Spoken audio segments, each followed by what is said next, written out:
All right, well, you asked for it.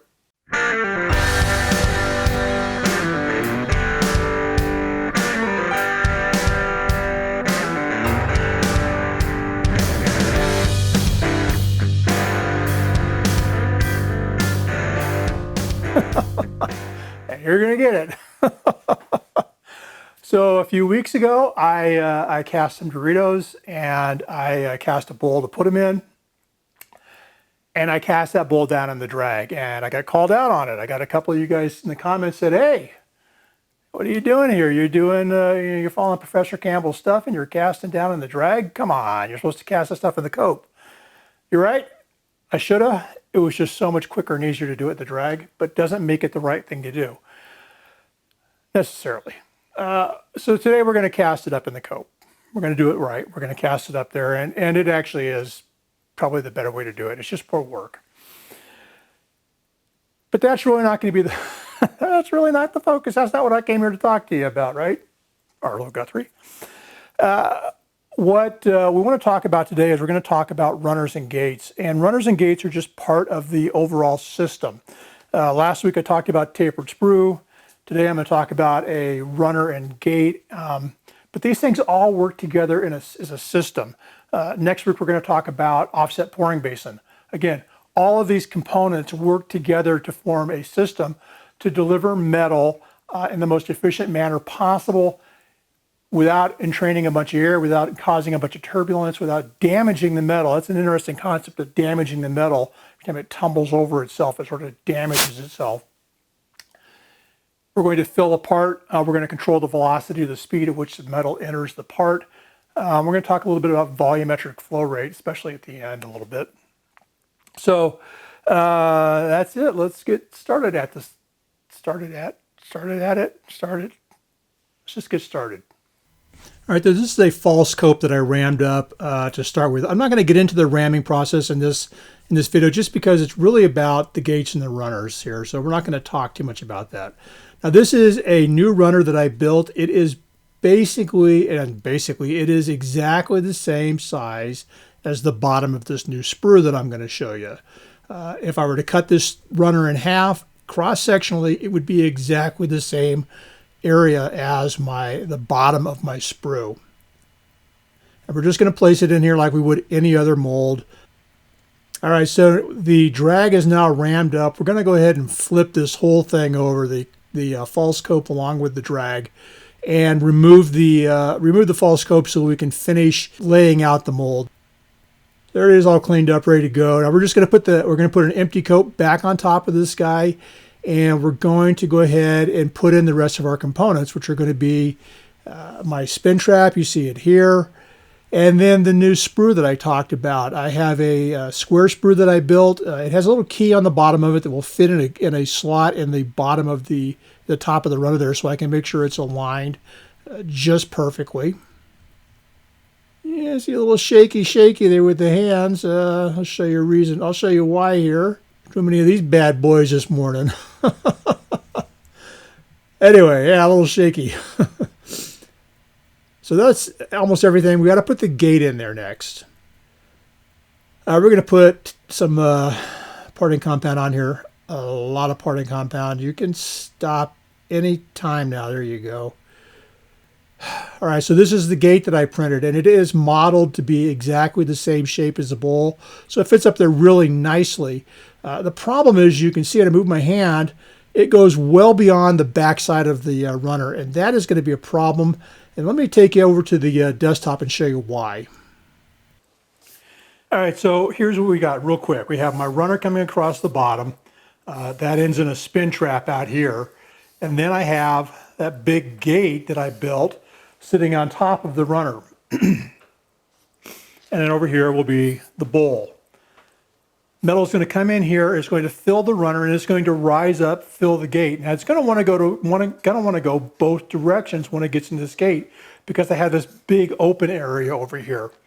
That open area is full of air. I start pushing metal in here, that air is going to compress and it's going to heat up, which is going to cause it to expand and push back on the metal.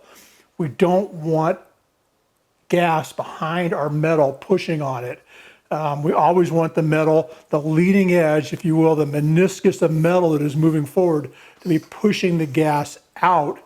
And we want all of this to be fully filled with metal, not with air behind it. There's the problem. All right, I'm going to go ahead and pull the square sprue out. Now, this is definitely not as easy as pulling a round sprue out. You've got to be very careful when you pull it. It's got to come straight up out of there. And I had to just kind of do it in little bits, but I did it without wobbling it, without distorting it. You'll see that in the finished product. A little bit more difficult than a round sprue. And when I pull this runner out of here, I want you to take a look at how clean that runner is in the sand. And I realize I have an advantage of having a 3D printer, but I know a lot of you do as well. If you've got a 3D printer, I highly, highly, highly recommend you print your runners. They are so much cleaner. All right, we've taken the drag out of the way, and I want to fix this extra large runner gate that I've got on here.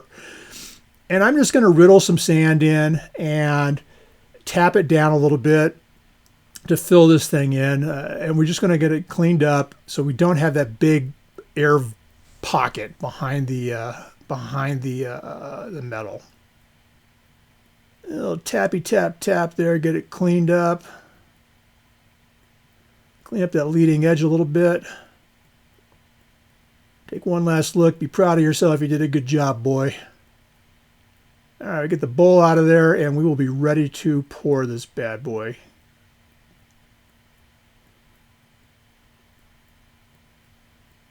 Okay, now notice how close the crucible is to the top of the cope, right up on it. We're going to pour nice and easy, nice and even. Keep that sprue full, full, full, full. Wait, not a little bit too much there. Went over the side. Let's open it up and see what we get. I'm liking all that burnt sand. That's a good sign. Oh, baby, it looks good. It looks good. I'm happy with that. Let's get it pulled out of the sand and take a look at it. All right, here we are out of the mold. I haven't done a thing to it other than just, knock the sand off of it. Almost all of it. And we had a little bit of, this is like one of the uglier things I've ever done, I think, because my gate was too long, as I showed you. I forgot to draft it, so it kind of broke out on, you can see it, it's just not square because it broke out when I pulled it out. And let's see what else. So yeah, and then it was that complete massive overflow. But it took metal, it took metal, it took metal. We kept the sprue full. Here's my nice square sprue into a nice transition on both sides. You see that I've went ahead and radiused that as well. So I got radius on both sides. Area of the bottom of my sprue is exactly the same as the area of my runner. My runner comes across into a spin trap. We have, you see that like that? The gate is perpendicular to the runner, and it is above the runner. So the metal will fill the runner, will flow up into the gate and across into the part. We poured this guy in the cope. You see it had absolutely no problem filling. I'll clean it up and I'll come back and we'll show it off one last time. Well, there you go. There is the bowl. Top side, bottom side. Got the nice little logo or brand in there. Kind of liking that. And it looks good. The only thing I used to clean this thing up, these two guys, I got a hacksaw, rasp, file. Clean up the gate off the part right there. That's where it came off of. Hopefully you can see that. That's basically all I have done to this thing. Nothing else. We talked at the beginning, I talked about this being part of an overall system. We talked, the sprue is great. Yay sprue, right? Yay tapered sprue. But if you don't do the runner, a properly sized runner underneath it, I'm not sure it really matters. If you do things like putting a basin, I didn't talk about this, but doing a cushion or something underneath the runner, that's going to completely defeat the purpose. But this is all designed. You see how it didn't work. Why don't we go on there? Maybe if I put my glasses on, I can do this. maybe if I hold it the right direction. So you see how the sprue and the runner go together. You see that they are the same size. There's a nice radius at the bottom.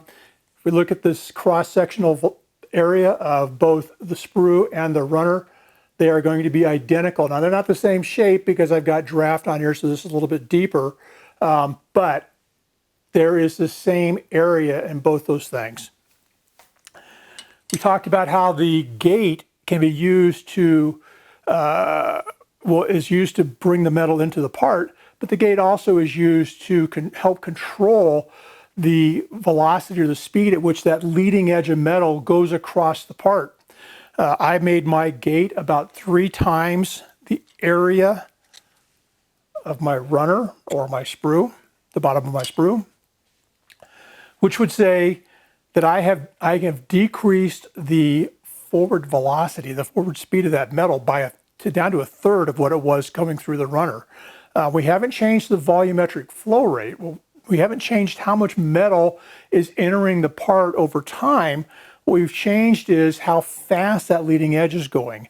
By increasing the area of the gate, we can get 3 times as much metal through in the same time as if we had kept the size of the gate the same size as the runner.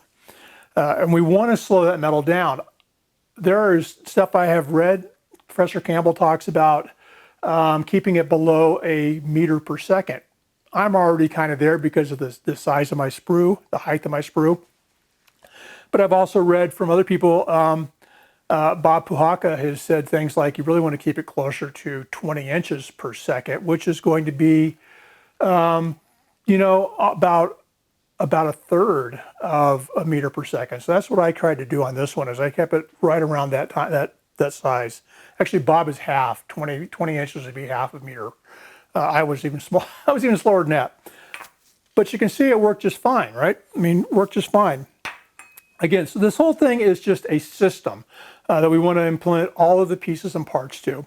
Now, next week we're going to talk about the offset pouring basin and how it factors into all this stuff.